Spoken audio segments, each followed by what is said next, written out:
Friends, कैसे हैं आप सब। आप सभी का आपके अपनी YouTube channel sociology with Sangeeta में मैं संगीता स्वागत करती हूं। और आज की क्लास में हम लोग डिस्कस करेंगे हेरोल्ड गार्फिंकल जी की थ्योरी के संदर्भ में। और ये क्लास आप लोगों के लिए आपका यूजीसी नेट एग्जाम के लिए आपको बहुत ही ज़्यादा हेल्पफुल रहेगा। तो क्लास के साथ बने रहिए। अगर आपको क्लास हेल्पफुल लगे तो अपने दोस्तों के बीच ज़्यादा से ज़्यादा शेयर करें तथा मेरे चैनल पर नए हो तो प्लीज़ लाइक शेयर और सब्सक्राइब करना ना भूलें।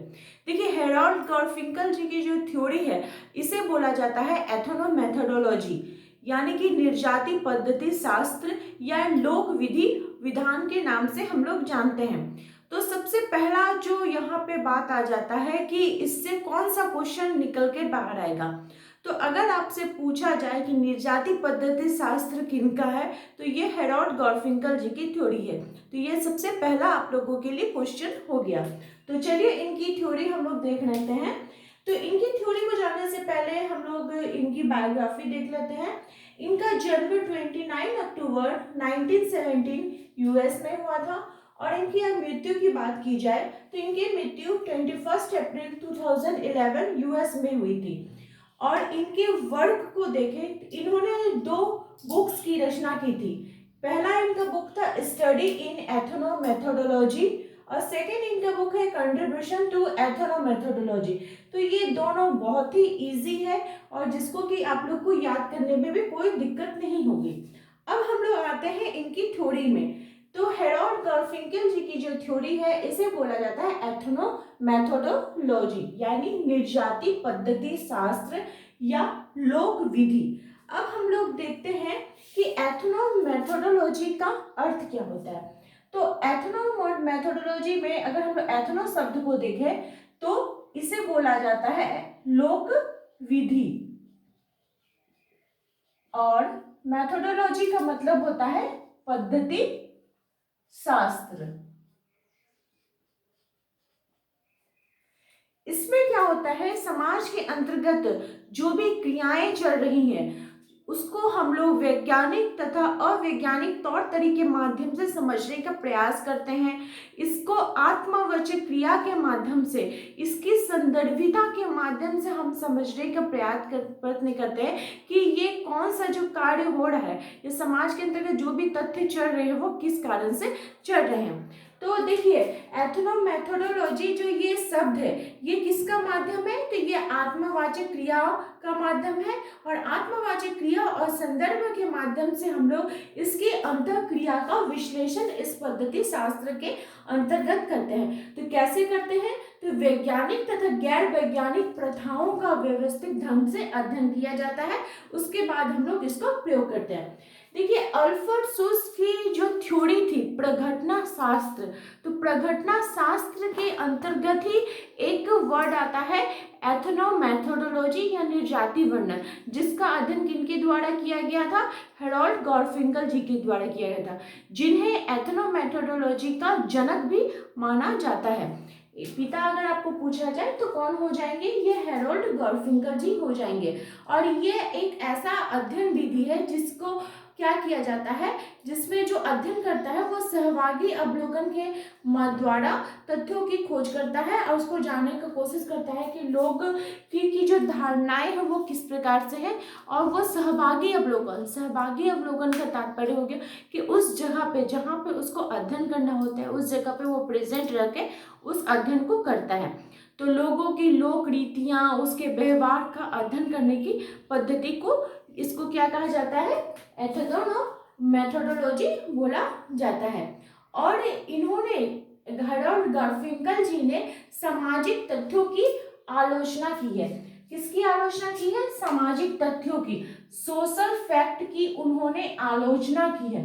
सोशल फैक्ट जो है ये किनकी थ्योरी है, तो ये दुर्खिम की थ्योरी है, जिसमें दुर्खिम जी बताते हैं कि समाज के अंतर्गत जो सोशल फैक्ट है उसका प्रमुख कारण कौन है, तो समाज है, जो सोसाइटी को मानते हैं। लेकिन हेरोल्ड गार्फिंकल जी इनकी थ्योरी की आलोचना करते हैं और आलोचना करते हुए बताते हैं कि सोसाइटी के अंतर्गत जो कुछ भी हो रहा है, जो भी सोशल फैक्ट है वो व्यक्ति की अंतः क्रिया का ही रूप है।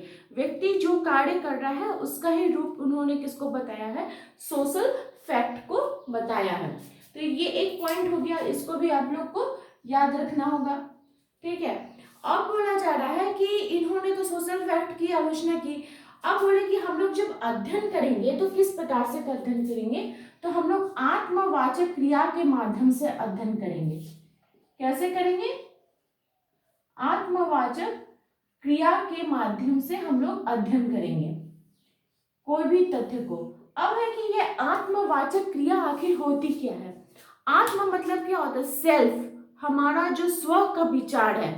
कि जैसे देखिए हम लोग को क्या है कि हम लोग को भगवान के ऊपर विश्वास है, तो भगवान के ऊपर जो विश्वास है इसके लिए हम लोग को उस विश्वास को तोड़ने का कोशिश कभी नहीं करते हैं।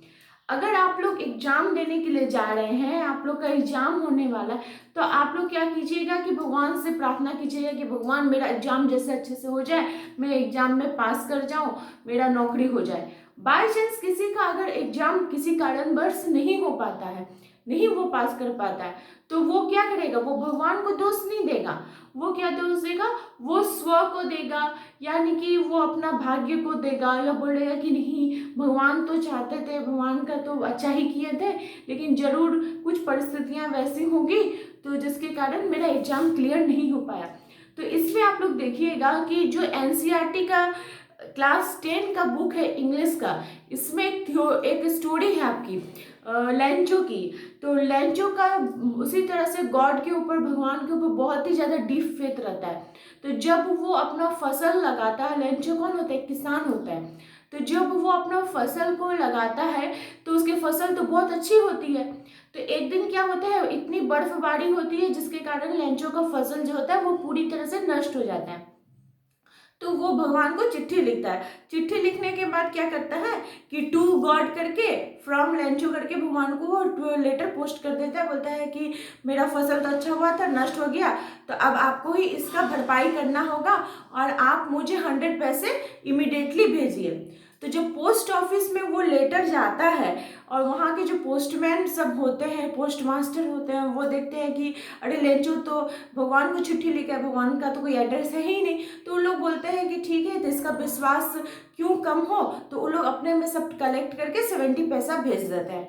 तो लेंचो को वो पैसा मिलता है, तो वो देखता है, बोलता है कि भगवान ने जरूर 100 पैसे भेजे होंगे, ये पोस्ट मास्टर सभी सब एकदम बंच ऑफ क्रूक्स हैं, जिसके कारण क्या हुआ है कि पैसे वो लोग 30 पैसे मार लिए। मतलब इतना उसका भगवान के ऊपर विश्वास है क्योंकि वो पोस्ट मास्टर जो उसका हेल्प किया था उसी को ही वो ठगों का समूह मान लेता है।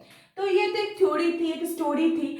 तो उसी को हम लोग अगर रिलेटेड करके देखें तो हम लोग का भी क्या होता है, भगवान के ऊपर इतना विश्वास होता है कि कोई उसे आकर अगर बोल दे कि नहीं भगवान नहीं है, तो हम इस चीज को कभी मानेंगे नहीं, हम इसका क्या करेंगे, प्रतिकार करेंगे कि नहीं ऐसी बात नहीं है। तो वही वास्तविकता, वही जो कार्य है और जिसके कारण जो हमारी धारणाएं हैं, हमारी भावनाएं हैं जो बनी हुई है, उसी को ही क्या बोला जाता है, एथनोमेथोडोलॉजी बोला जाता है। तो हमारे माइंड में चलता है ये सब, किसमें चलता है, ये जो आत्मवाचक क्रियाएं हैं हमारे माइंड के अंदर चलती हैं और ये हमारा सेल्फ का विचार होता है, जिसके कारण जो हमारी विधि है हम लोग जानने का कोशिश करते हैं कि सोसाइटी के अंदर क्या कुछ चल रहा है। और मेनली ये क्या है, ये वास्तविकता को बनाए रखने की एक पद्धति है। ये क्या है, ये वास्तविकता को बनाए रखने की एक पद्धति है। अब हम लोग देखते हैं कि एथनोमेथोडोलॉजी की कुछ प्रमुख अवधारणाएं कौन कौन सी हैं। तो इसके प्रमुख अवधारणाओं के अंतर्गत अगर हम देखें तो सबसे पहला क्या आएगा, संदर्भिता।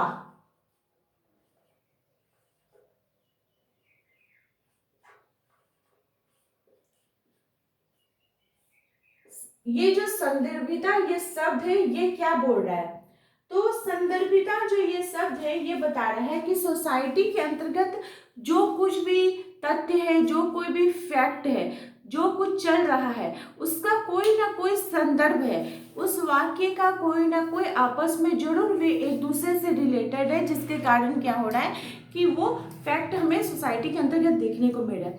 जैसे देखिए, अगर आपसे बोला जाए उत्तर, तो आप ये सोचिएगा कि ये उत्तर जो ये शब्द है ये किस संदर्भ से ताल्लुक रखता है, क्या यह दिशा से ताल्लुक रखता है या यह जवाब से ताल्लुक रखता है। तो इसके लिए उसको आपको फैक्ट को जानना पड़ेगा, इसके कारण को जानना पड़ेगा, तभी इस शब्द को आप समझ सकते हैं। सेकेंड इनकी जो अवधारणा थी वो थी चिंतनशीलता। सेकेंड इनकी अवधारणा थी चिंतनशीलता।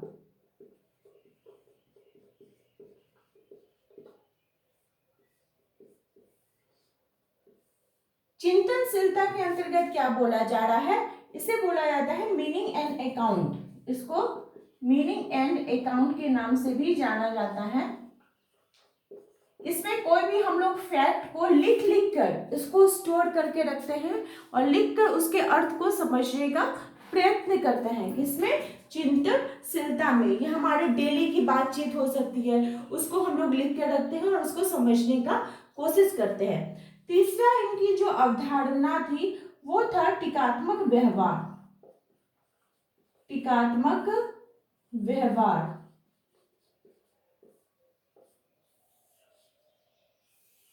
जिसे कि बोला जाता है ब्लीचिंग एक्सपीरियंस। ब्लीचिंग एक्सपीरियंस यानी हम लोग सोसाइटी के अंतर्गत जो शब्द का प्रयोग करते हैं उसको समझने का प्रयत्न किया था। जैसे मान लीजिए कि आपके घर में कोई गेस्ट आते हैं, तो गेस्ट आने के बाद अगर आपके गार्जियन, आपकी मम्मी आपको बोलती है कि जाओ चाय वाय बना के लेकर आओ, तो चाय का मतलब तो आप समझ गए कि आपको चाय बनाने के लिए बोला जा रहा है, लेकिन ये वाय का अर्थ क्या है? तो ये वाय का अर्थ हुआ कि आपको बोला गया है कि चाय के साथ कुछ बिस्किट्स या कुछ नमकीन भी लेकर आओ। तो ये जो बात है, जो बोला जा रहा है लेकिन वो छुपा हुआ है, उसको समझने का जब प्रयत्न किया जाता है तो इसको बोला जाता है ब्लीचिंग एक्सपीरियंस, जो कि किसके अंतर्गत आता है? हमारे निर्जातिक पद्धति शास्त्र या हमारे लोक विधि के अंतर्गत आता है। तो आई होप आप लोगों को आज की थ्योरी हैरोल्ड गॉर्फिंकल जी की जो थ्योरी है वो अच्छी प्रकार से समझ में आ गई होगी। इसी प्रकार से मेरे चैनल के साथ बने रहिए। आप सभी का थैंक यू।